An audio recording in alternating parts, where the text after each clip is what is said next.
오늘 우리 함께 읽은 요한복음 4장 1절에서 26절의 말씀을 중심으로 해서 감사하는 사람은 행복한 사람입니다 라는 제목으로 말씀을 나눌 때 오늘 추수감사절 예배를 통해서 큰 은혜 되시기를 간절히 축원합니다. 나이는 저보다 조금 한두 살 많고 같은 동갑인가 한두 살 많은가 한 달 많은가 그런데 학교로는 후배이기도 하고요.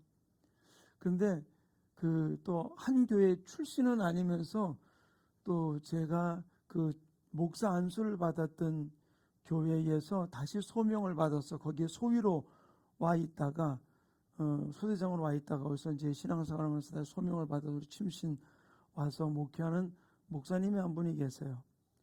이분이 신학교 다니면서부터 하는 인사가 뭐냐면 행복하십니까? 그렇게 인사를 해요. 근데 어떤 분이 우리 침례교 칼럼에다 썼더라고요. 그 목사님이 행복하십니까? 라고 이야기하면은 속에서 이런 게 올라올 때가 있었대요. 그리고 그 사람 만나면은 어떤 땐 피하고 싶었대. 왜? 행복하십니까? 라는 그 말이 자꾸 찔려가지고. 근데 참 그 목사님이 암투병을 하면서 회복해서 지금 다시 목회를 잘 하고 있거든요. 한번 여러분들이 묻고 싶어요. 행복하십니까? 빨리 마스크를 벗을 날이 좀 빨리 왔으면 좋겠어요. 오늘 우리가 추수감사절 예배를 드리는데 참 우리가 얼마나 감사한가. 구약에서는 이 절기를 세 번의 절기를 이야기하면서 이 절기 때 항상 하나님 앞에 나와서 감사로 예배하라라고 이야기해 주고 있어요. 그 출애굽기 23장 14절부터 16절 이렇게 기록해 놓고 있습니다. 함께 읽겠습니다. 시작. 너는 매년 세 번 내게 절기를 지킬지니라. 너는 무교병의 절기를 지키라. 내가 내게 명령한 대로 아비벌에 정한 때에 이래 동안 무교병을 먹을지니 이는 그달에 내가 애굽에서 나왔음이라 빈손으로 내 앞에 나오지 말지니라. 멸추절을 지키라. 이는 내가 수고하여 밭에 뿌린 것에 첫 열매를 거둠이니라. 수장절을 지키라. 이는 내가 수고하여 이룬 것을 연말에 밭에서부터 거두어 저장함이니라. 무교절을 지키라. 이것은 바로 6월절 우리 부활절을 이야기를 해주고 있고요. 맥주절 맥주감사주의를 지키라. 그 다음에 수장절 추수감사절을 지키라라고 이야기를 해주고 있어요. 그러면서 이야기하는 말이 바로 무엇입니까? 빈손으로 내 앞에 나오지 말라라고 이야기를 해주고 있는 것이죠. 근데 이 절기들이 거의가 다 농사의 절기와 연관이 되어 있어요. 6월절 무교절을 빼고는요. 그런데 이 절기들이 오늘날 우리에게는 어떤 의미가 있을까요? 부활절을 빼고는 감사라는 단어가 들어갑니다. 한번 다시 여러분들이 질문을 드리고 싶어요. 여러분은 행복하십니까? 또 여러분은 나의 삶이 지금 나에게 주는 나의 삶에 대해서 감사하십니까? 아멘. 그래요. 감사가 우리를 행복한 삶으로 만들어가요.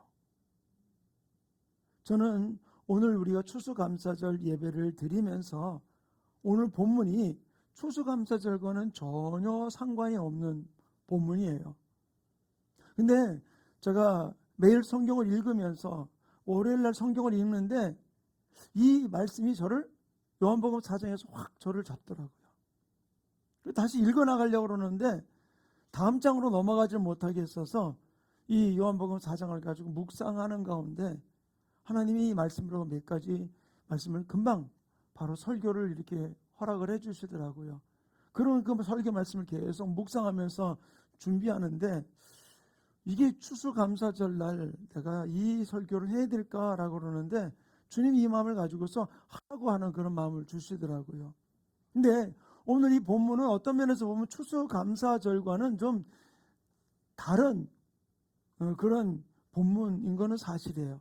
근데 저는 오늘 이 말씀을 통해서 바로 이 사마리아 여인을 통해서 우리 추수감사절을 드리는 우리 모든 성도들에게 이 사마리아 여인이 가졌던 감사하는 삶, 진짜 행복한 삶, 이 삶을 우리 모든 성도들이 누리며 나가는 아름다운 모습이 이루어지기를 간절히 축원합니다.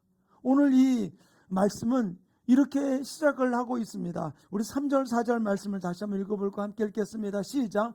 유대를 떠나사 다시 갈릴리로 가실새 사마리아를 통과하겠는지라. 아멘. 여기서 예수님이 이렇게 이야기하잖아요. 유대를 떠나 사마리아로 가는데, 갈릴리로 가는데 사마리아를 통과해야 되겠는지라. 자, 이 사마리아라고 하는 이곳은 유대인들이 피하는 곳이에요. 거기는 부정한 곳이라고 생각하기 때문에. 그런데 왜 굳이 예수님께서 사마리아를 통과하기로 결정하신 이유가 무엇일까요? 저는 오늘 이 말씀을 보면서 오늘날 하나님께서, 오늘날 예수님께서, 오늘날 성령님께서 우리 가운데 어떻게 일하실까?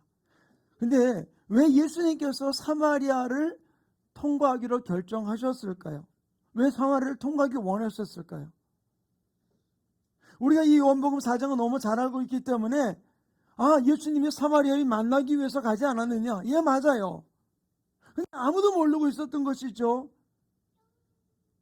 근데 예수님은 이 사마리아 여인을 만나기를 원하는, 하나님이 찾으시는 그 사람, 이 사마리아 여인을 만나기 위해서 예수님께서는 방향을 갈릴리로 가시는데 사마리아를 거쳐가기로 결정하신 것이죠.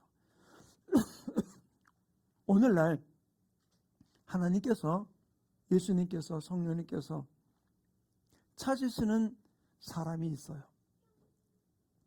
예수님께서 찾으시는 그 사람이 누구라고 생각하십니까? 여러분이라고 생각하십니까? 어때? 좀 고개를 끄덕끄덕 하는 게 좀 덜 하신 것 같아. 아니, 나는 아닌 것 같아. 하나님은 나를, 성령님은 나를 찾으시는 사람이 아닌 것 같아. 그런데 저는 오늘 이 말씀을 보면서 예수님께서 굳이 많은 유대인들이 피하는 사마리아를 가기로 결정한 것은 하나님이 여인을 찾기 위해서였거든요. 저는 우리 성도들을 하나님 이 시간도 찾고 있다는 사실을 기억하시기를 간절히 축원합니다. 근데 왜 예수님께서 이 여인을 찾으러 사마리아로 가셨을까요? 한번 여긴 좀 대답을 좀 한번 여러분들 했으면 좋겠어요. 왜 예수님이 사마리아에 이 여인을 찾으러 갔을까요?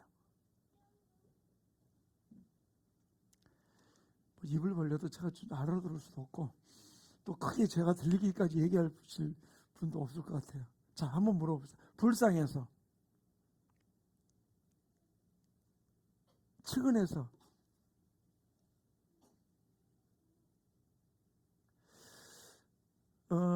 많은 분들이 그렇게 이야기를 해요. 어떤 분은 혹 이 사마리아 여인을 창녀다라고 이야기하는 사람, 음란한 여자다라고 이야기 취급을 하는 사람도 없지 않아 있어요. 근데 저는 이 말씀을 준비하면서 이 여인을 좀 하나 살펴보았어요. 이 여인이 어떤 여인입니까? 예수님과 대화 속에서 나왔듯이 내 남편 데려와라 그러니까 저 남편 없습니다. 아니, 너 남편 5이 있어. 근데 지금 있는 사람도 내 남편이 아니야 라고 이야기를 해요. 남편 5을 두었던 여자, 또 지금도 그 사람이 자기 남편이 아니다라고 이야기를 해주고 있거든요. 이게 쉽게 이해가 되지 않는 환경이죠. 두 번째로 우리 한번 물어봅시다. 이 여자 나이가 얼마일까요? 몇 살쯤 돼 보일까요? 자, 5 남편을 두었던 사람 여자고요. 지금 있는 사람도 자기 남편이 아니라고 그래요. 그럼 이 사람의 나이가 몇 살쯤 됐을까요? 대충 어림짐작해서 오늘 일부 예배 때 우리 다윗 전사한테 물으니까 한 40쯤 되지 않았을까? 예, 거의 그 정도 되죠. 왜 그러냐? 저는 유대인들이 보통 결혼을 할 수 있는, 허락받을 수 있는 나이가 18세 이후부터 결혼을 허용을 하고 남자든 여자든. 근데 남편 5술 두었어요. 근데 이 여자가 이 남편하고 몇 달 살다가 싫어가지고 또 저 남편한테 찾아갔다가 또 저 남편하고 저 사람하고 달다가 또 마음에 안 들어서 뭐 이렇게 찾아갔다. 그렇게 어떤 부분들로 찾아간 사람이 아니라는 것을 먼저 좀 제가 말씀을 드리려고 그래요. 왜 그러느냐? 예수님이 성경에도 이야기했듯이 어떤 이야기가 있습니까? 예수님께 질문하기를, 한 사람이 일곱 형제가 있었는데 마지하고 결혼했다가 마지가 죽고 또 둘째 들어갔다 둘째도 자식 없이 죽고 셋째도 그렇게 하다 7이 다 죽었습니다. 나중에 이들이 부활했을 때 누구의 아내가 될 것입니까? 라고 예수님께 질문을 했잖아요. 어떤 면에서 보면 유대 사회 속에서, 중동 사회 속에서 이 부분들이 굉장히 이슈가 되는 부분 중에 하나였었어요. 이런 일이 많이 있었어요. 유다가 자기 며느리가 다말이 들어왔을 때 큰아들한테 들어갔다 큰아들이 죽었어요. 자식 없이 죽었어요. 그 둘째에게 갔습니다. 근데 둘째가 그 형수에게 들어갔다가 이 씨가 자기 씨가 되지 않을 거라는 걸 알기 때문에 밖에서 설정하는 바람에 하나님이 그 일을 악하게 여기서 죽여버렸어요. 그리고 셋째 아들이 있었거든요. 아직까지 18살이 되지 않았어요. 그래서 유다가 어떻게 얘기합니까? 이 며느리에게 내 아들을 주면은 이 아들도 죽을까 염려해가지고서 친정으로 보내버립니다. 근데 다말이 가만히 있다 보니까 그 셋째가 나이가 지금 결혼할 나이가 넘었는데도 자기를 부르지 않아요. 자기에게 주지 않습니다. 그러니까 어떻게 합니까? 창녀의 복종을 하고 가지고서 시아버지하고 관계를 맺으면서 유혹을 하고 쌍둥이를 낳게 된 것이죠.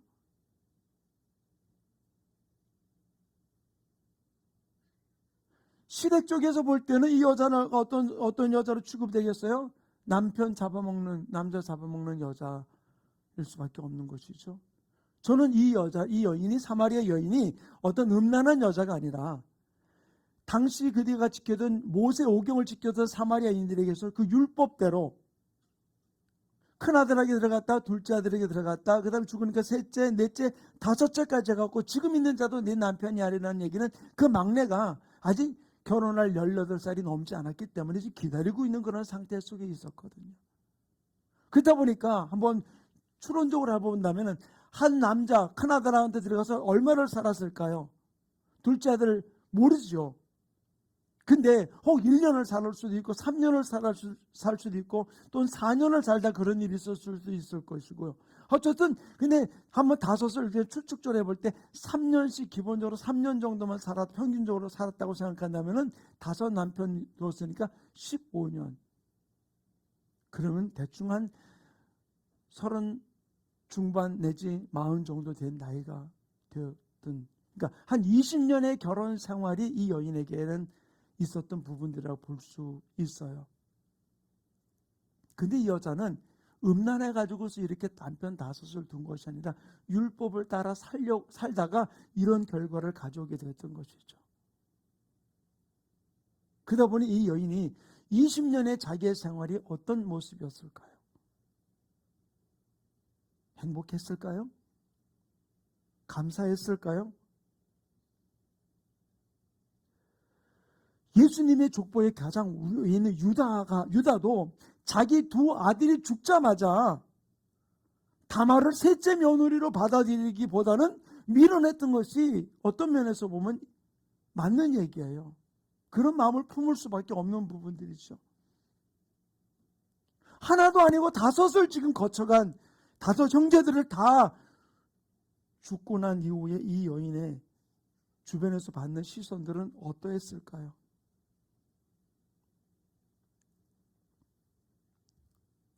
오늘날 우리들 가운데서 하나님의 말씀대로 열심히 예배하고 충성하고 헌신하고 봉사하고 사는데 내 상황이 달라지는 게 하나도 없고 그냥 멋대로 세상에서 살아가는 사람보다 어떤 때는 더 못한 부분들도 있고 힘든 부분들도 있고 여러 가지 많은 부분들, 그러다 보니까 예수 믿는다며 너 신앙생활 한다며 그러면서 내 꼬라지가 왜 그러냐 라고 이야기하면서 주변에 따가운 시선을 받고 있는 모습들 혹 있을 수 있어. 특별히 코로나 시대에 교회 간다는 모습을 함부로 말할 수 없다고 하는 이야기들을 종종 들을 수 있었어요.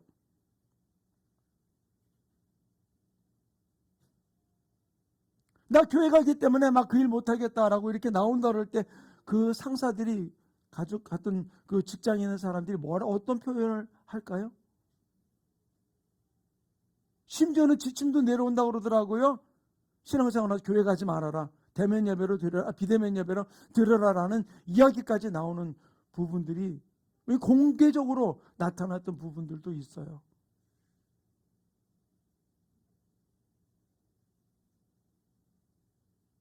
그런데 그렇게 열심히 신앙생활했음에도 불구하고 달라지지 않는 모습을 바라보면서 많은 사람들이 따가운 시선을 받게 될 때 어떨까요? 예수 믿는 것들. 또 내가 이렇게 이래서 하나님이 영광 가리는 모습이 아닌가? 내가 예수 믿으면 더 잘 돼야 되는데, 가정이 행복해야 되는데, 더 내 자녀들도 잘 돼야 되는데, 그렇지 못한 모습 앞에 어떤 때 내가 하나님 영광 가리는 일이 아닌가? 라고는 생각이 들 수도 있죠.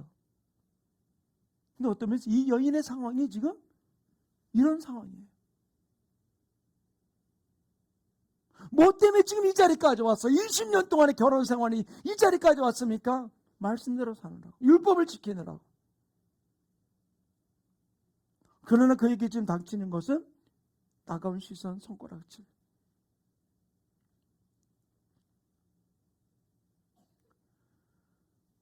그런데 왜 예수님이 이 여인을 찾아왔을까요? 왜 예수님이 이 여인을 찾아왔을까요? 어떤 면에서 가장 비참하고 참담한 상황 가운데 있는 여인이에요. 누구의 위로도 이 여인에게는 필요 없어요. 위로받을 수도 없는 상황이잖아요. 그래서 많은 사람들이 피하는 시간대에 가장 정오, 뜨거운 시간에 물을 길러 올 수밖에 없었던 여인. 근데 저는 이 여인을 좀 살펴보면서 예수님과 이 여인의 대화 속에서 예수님이 사마리아로 발걸음을 옮길 수밖에 없는 그런 모습을 저는 발견하게 됐어요. 저는 오늘 우리 충만교회 모든 성도들, 오늘 추수감사절 예배를 드리면서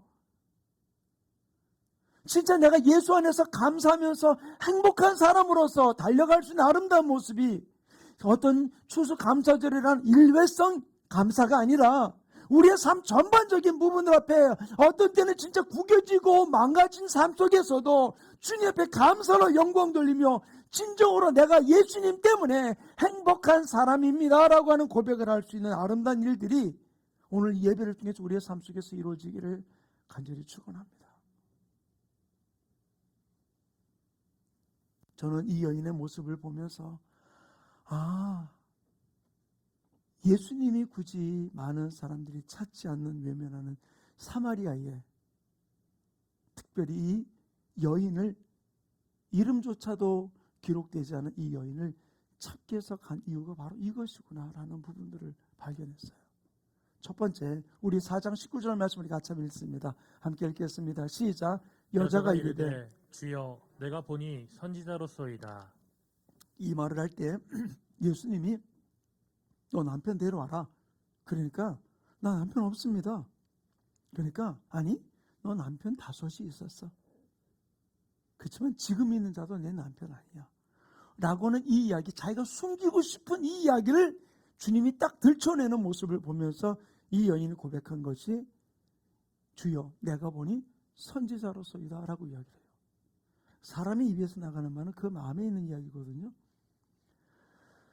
제가 예전에 그 치유사역하면서 기도원에서 집회를 할 때 저 몇 번 그런 이야기를 들은 적이 있습니다만 한 분을 딱 이렇게 권사님을 앞에 놓고 주님이 주시는 마음이 있어서 그분이 살아왔던 삶을 저는 알지도 못한 처음 보는 분, 그분의 이야기를 계속했어요. 권사님 이렇게 이런 삶을 살아오셨네. 참 하나님이 그 모든 삶 가운데 함께 하시면서 살아오셨네요 라고 이야기하니까 이분이 마지막에 눈을 동그랗게 뜨더니 저를 보더니 뭐라고 그런지 아세요?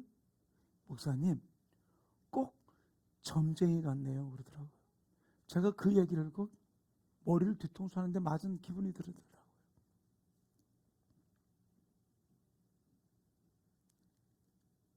자 보세요.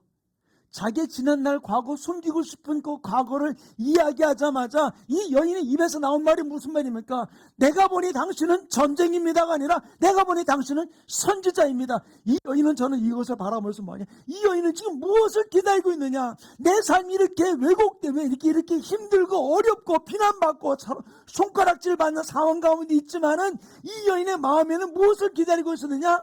하나님이 주실 그 선지자, 그 하나님의 사랑, 하나님의 종을 지금 기다리고 있던 이 여인의 모습을 찾아볼 수 있어요. 힘들고 어려운 상황 속에서도 무엇을 갈망하고 있었느냐? 하나님의 선지자를 갈망하고 있었어요. 하나님의 종을 갈망하고 있었어요. 이 말은 무슨 말입니까? 목회자를 갈망하고 있었던 것이죠. 사랑하는 성도님, 저는 이 여인의 이 고백을 보면서 그가 손가락질 당하면서 멸시천대를 받으면서 그 중심에는 선지자를, 하나님의 종을 갈망하는 마음, 자기의 생활을 안정적으로 지켜줄 남자를 갈망하는 마음이 아니라 하나님의 종을 갈망하는 마음. 우리가 어렵고 힘들수록 우리가 할 일이 바로 무엇입니까? 하나님의 종을 가까이하고 목회자를 가까이하는 삶이 우리 가운데 이루어지는 아름다운 모습이 이루어지기를 간절히 축원합니다. 제가 목사 안수를 받았던 그 교회의 목사님이 부흥회를 다니시면서 또는 교회에서 설교하시면서 늘 외치는 문구가 하나가 있었어요. 하나님 중심, 재단 중심, 제사장 중심. 이게 뭐냐? 하나님 중심, 재단 중심, 교회 중심, 제사장 중심, 바로 뭐냐? 목회자 중심의 삶을 살아라. 이것이 목사님이 늘 설교하시면서도 부흥회 다니시면서 하셨던 부분들이었어요. 바로 이 사마리 여인은 그렇게 힘들고 어려운 그 상황 속에서도 그 여인은 무엇을 갈망하였냐? 하나님의 선지자, 하나님의 종, 목회자를 갈망하고 있던 모습을 볼 수 있어요. 저는 우리 모든 지체들 속에 어떤 일들 속에서라도 교회 중심, 목회자 중심의 삶이 이루어질 수 있는 부분도 이루어지기를 간절히 축원합니다. 이것이 바로 이 여인으로 하여금 예수님의 발걸음을 이 여인에게 돌릴 수밖에 없는 상황이었던 모습을 우리에게 가르쳐주고 있는 거예요. 두 번째로 예수님이 이 여인을 찾을 수밖에 없는 이유가 바로 무엇이냐? 우리 20절 말씀 우리 같이 읽겠습니다. 함께 읽습니다. 시작. 우리 조상들은 이 산에서 예배하였는데 당신들의 말은 예배할 곳이 예루살렘에 있다 하더이다. 자, 지금 이 여인이 상황이 좀 힘든 상황인데도 불구하고 이 여인은 뭘 갈망하고 있었어요? 예배를 갈망하고 있었어요. 하나님이 원하시는 예배를 갈망하고 나갔던 이 여인의 모습을 찾아볼 수 있어요. 우리가 이 땅을 살아면서 할 일이 바로 무엇입니까? 저는 다른 것 아니에요. 어려울수록 진정으로 내 영혼이 주님을 예배할 수 있는 그 예배를 갈망하고 사모하며 나갈 수 있는 아름다운 모습이 이루어지기를 간절히 축원합니다. 그래서 이 여인에게 진정 하나님이 원하시는 예배가 무엇인지에 대해서 이렇게 말씀을 하시잖아요. 우리 23절, 24절 계속 읽겠습니다. 시작. 아버지께 참되게 예배하는 자들은 영과 진리로 예배할 때가 오나니 곧 이때라. 아버지께서는 자기에게 이렇게 예배하는 자들을 찾으시느니라. 하나님은 영이시니 예배하는 자가 영과 진리로 예배할지니라. 우리는 예배가 무너져서는 안 돼요. 진실은 내 영혼의 회복을 위해서 우리 날마다 예배를 주님 앞에 간구하면서 예배를 갈망할 수 있는 아름다운 하나님의 사람들 되기를 간절히 축원합니다. 저는 이제 이 코로나가 이제 위드 코로나, 이제 함께하는 코로나라고 이야기해주고 있잖아요. 우리가 이제는 거리를 지키면서도 마스크를 쓰면서도 함께 예배할 수 있는 부분들을 모든 것이 이제 풀어지는 부분들 속에서 이제는 우리가 예배 더 이상 무너지지 아니하도록 우리 예배 중심으로 달려갈 수 있고 예배를 갈망하며 진실 하나님 앞에 살아있는 예배를 드리기 위해서 몸부림치고 저도 날마다 성전에 기도하는 것 중에 하나가 하나님 이곳에 주님 임재해 주시고 좌정해 주셔서 이전에 들어오는 자들마다 주님 임재를 경험하게 도와주시고 여기서 기도하는 자들마다 응답받게 도와주시고 주님 임재 가운데 나가는 문제를 해결받는 귀한 응답의 성전 되게 해달라고. 사랑하는 성도 여러분, 이 여인이 이때만 이 예수님과 만나서 이야기하는 것이 아니라 그 20년의 진짜 그 눈물 나는 고난의 시간 속에 그는 이 부분을 갈망하고 나갔던 여인의 모습을 찾아볼 수 있어요. 사랑하는 성도님, 어떤 일들 속 예배가 무너지지 않는 하나님의 사람 되기를 간절히 축원합니다. 예배의 성공자가 인생의 성공자예요. 같이 따라서 합시다. 예배의 성공자가 인생의 성공자다. 아멘. 이 예배가 얼마나 귀중한 거냐는 거예요.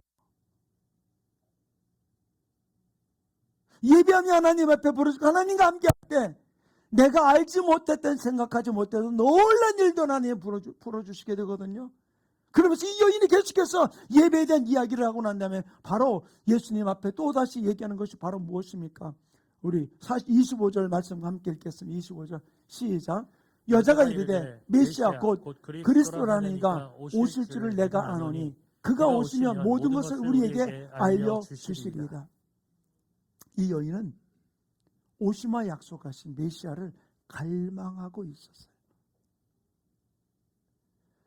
이 갈망이 결혼해서 20년의 그 아픔의 세월 속에서 고통과 멸시와 조롱과 손가락질을 당하면서도 무너지지 아니하고 선지자를 갈망하고 하나님의 목회자를 갈망하고 예배를 갈망하고 메시아를 갈망하며 나갔던 이 여인의 모습을 찾아볼 수 있어요.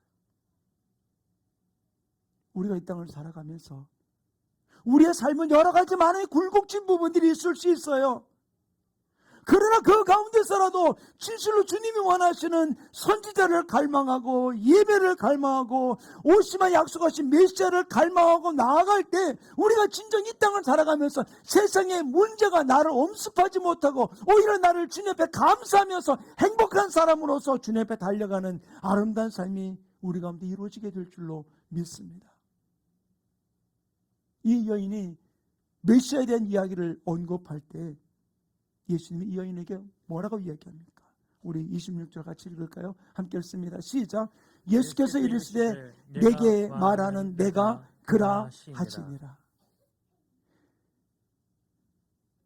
그가 그렇게 갈망했던 메시아를 그 눈앞에서 보면서 그와 대화하면서 이야기했을 때 이 여인이 메시아를 만난 기쁨에 우리가 본문을 더 이상 읽지 않았으면 그 이후 어떤 일이 벌어집니까?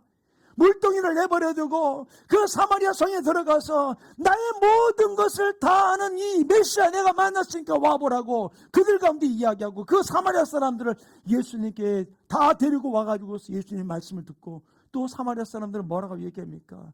이제는 내 말로 믿는 것이 아니라 우리가 그의 말을 듣고 그가 메시아인 줄 우리가 믿는다라고 고백하는 모습을 볼 수 있어요. 사랑하는 성도님, 고난은 길어요. 그러나 응답은 순간입니다.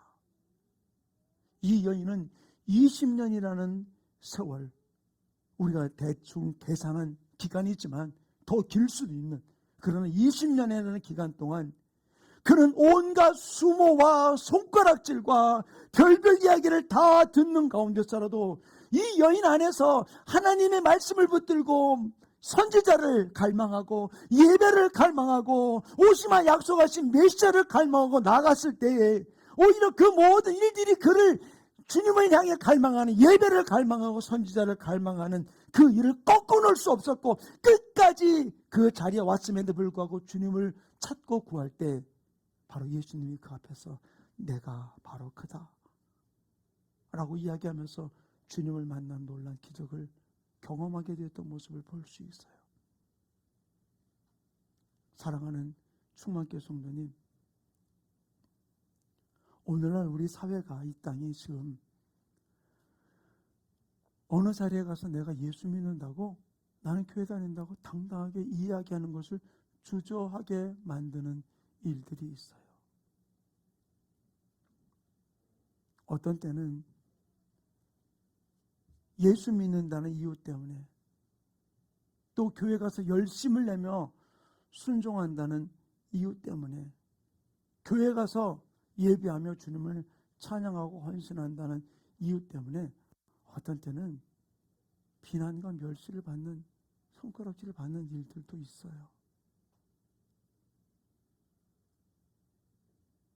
어떤 사람은 세상 사람들이 그렇게 나를 향해서 손가락질하는 일이 무서워서 그게 싫어서 그들이 손가락질 하지 않을 만큼만 하면서 양다리 걸친 모습으로 나가는 일들도 있어요. 그러나 우리가 결정해야 될 시간이라고 저는 생각합니다. 저는 오늘 이 추수감사절 예배가 그냥 1년 동안 나의 삶을 지켜주신 은혜에 감사하면서 드리는 이 1년에 한 번씩 드리는 절기의 예배가 아니라 오늘 이 시간에 진짜 내가 행복한 사람이 단지 1년에 하루만 감사절 예배를 드리면서 행복한 사람이 아니라 매일매일 매순간 삶의 여러 가지 많은 굴곡진 일들 속에서라도 내가 행복한 사람으로 살아갈 수 있는 것은 바로 무엇이겠어요? 저는 사마리아 여인이 우리에게 보여준 세 가지 선지자를 갈망하는, 예배를 갈망하는, 또 메시아를 갈망하는 이 일이 결코 그 문제가 이것을 덮질 못하고 오히려 이 세 가지의 갈망이 문제를 뛰어넘으면서 그는 감사하며 행복한 삶을 살게 되었을 때 바로 주님이 그 앞에 나타나서 그가 바로 나다 라고 이야기하면서 아름다운 예수의 증인이 되었던 모습을 볼 수 있어요. 사랑하는 충만교회 성도님, 저는 오늘 추수감사절 예배를 통해서 우리 모든 성도들이 진실로 행복한 사람 되기를 간절히 축원합니다. 그래서 우리는 예수 잃어버리면 안 돼요. 십자가 잃어버리면 안 돼요. 다시 오시면 약속하신 그 메시아.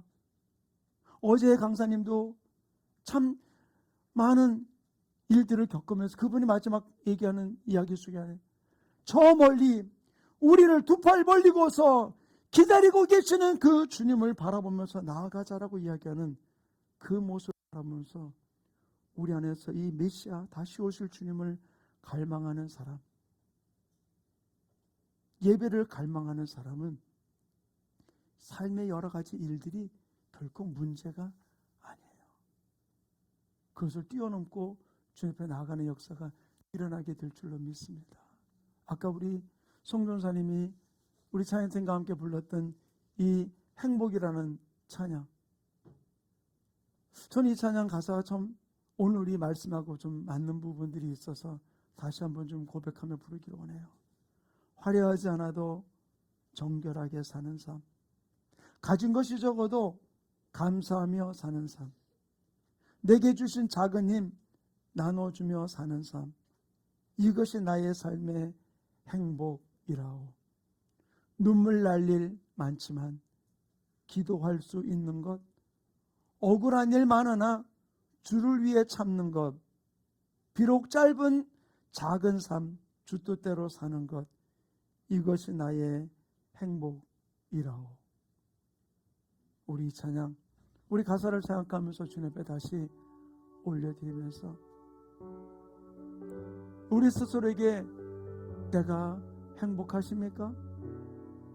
세상 것을 가졌기 때문에 행복한 것이 아니라 세상이 어떠하더라도 내 안에 선지자를 갈망하고 예배를 갈망하고 메시아를 갈망하던 이 여인이 누렸던, 그러면서 그 고난은 길었지만 마지막 예수님을 만나는 그 기쁨으로 나갔던 이 여인의 이 모습이 나의 모습 되기 원합니다. 그런 마음으로 이 찬양을 주님 앞에 고백하고 함께 기도하는 시간 갖기 원합니다.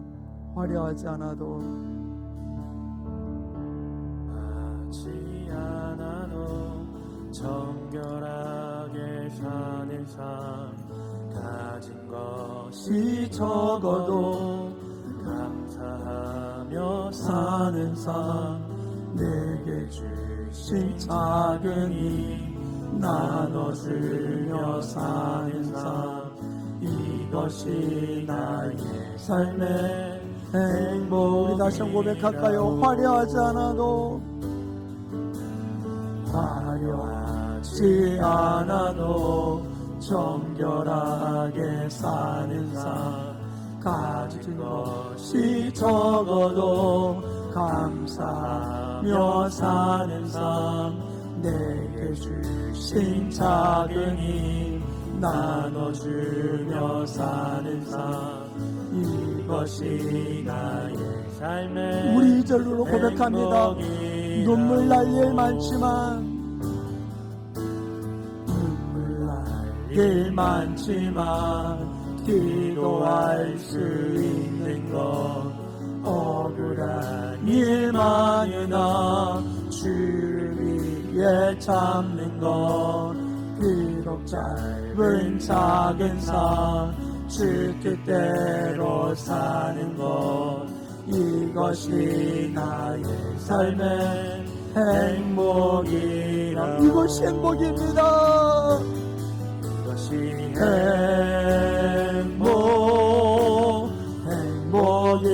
행복이라오 세상은 알 수 없는 하나님 선물 이것이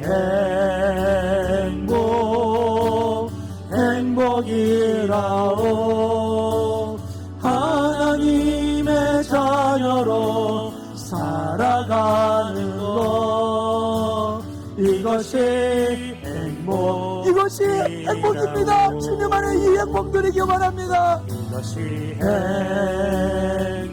하나님 안에 행복한 사람입니다.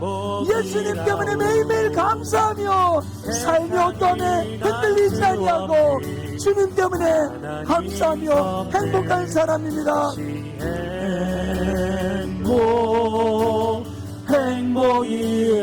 행복이라오 하나님의 자녀로 살아가는 것 이것이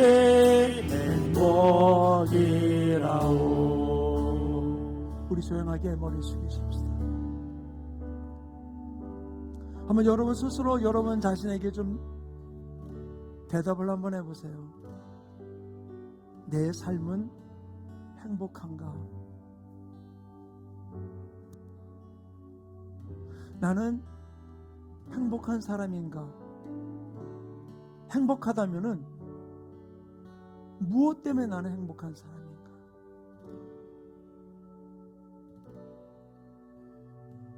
세상 것은 있으면은 행복하고, 그러나 없어질 때 또는 적어지면은 또 나는 불행하다고 생각할 때 얼마나 많이 있어요.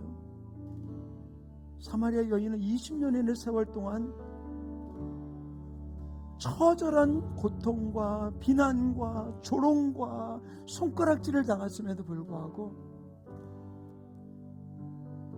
그것이 자기 삶의 전부가 아닌 것을 알기에 선지자를 갈망하고 예배를 갈망하고 메시아를 갈망하고 나갔을 때 예수님을 만나는 기적을 이루게 됐어요. 하나님, 이제 내가 한 번만 드리는 이 감사 예배가 아니라 내가 살아가는 시간 삶의 굴곡을 때문에가 아니라 예수님 때문에 감사하고 행복자로 날아갈 수 있도록 나를 붙들어 달라고 오늘 말씀을 붙들고 우리 함께 기도하는 시간 갖겠습니다. 우리 함께 기도하겠습니다. 사랑이 많으신 하나님 아버지 은혜를 붙들어 주셔서 주님 때문에 행복한 사람 달려갈 수 있도록 능력 은혜를 붙들어 주셔서 주님이 주신 행복과 달려가는 귀한 삶을 주실 수 있도록 나는 행복한 사람입니다. 나는 행복한 사람입니다. 나는 행복한 사람입니다. 행복의 기쁨 누리는 하나님의 사람들에게 주시옵소서.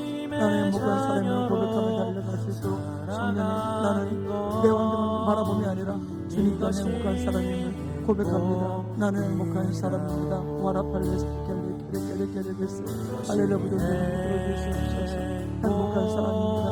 나는 예수님 때문에 행복한 사람입니다. 나는 예수님 때문에 행복한 사람입니다.